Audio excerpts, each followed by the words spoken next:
साधक सज्जनो, आपण ही ओळ कुठे ना कुठे ऐकली किंवा वाचलीच असणार आहे की मौनम सर्वार्थ साधनम. हा पूर्ण श्लोक असा आहे की आत्मनो मुखदोषे न बध्यन्ते शुकसारिकाः बकास्तत्र न बध्यन्ते मौनम सर्वार्थ साधनम.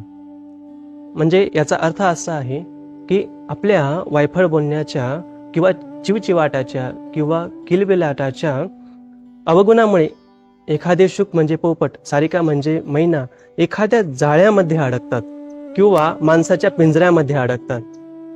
या उलट बक म्हणजे बगळा, जो पाण्यामध्ये विहार करत असताना अगदी शांततेने विहार करतो आणि योग्य ठिकाणी त्याचे कार्य करतो.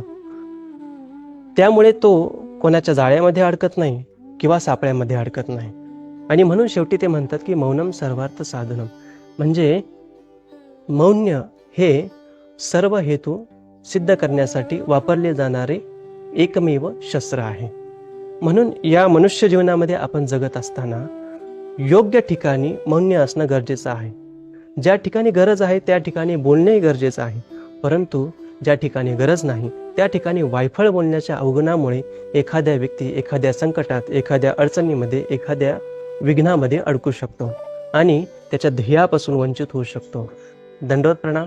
जय श्री चक्रधर, जय महानुभाव.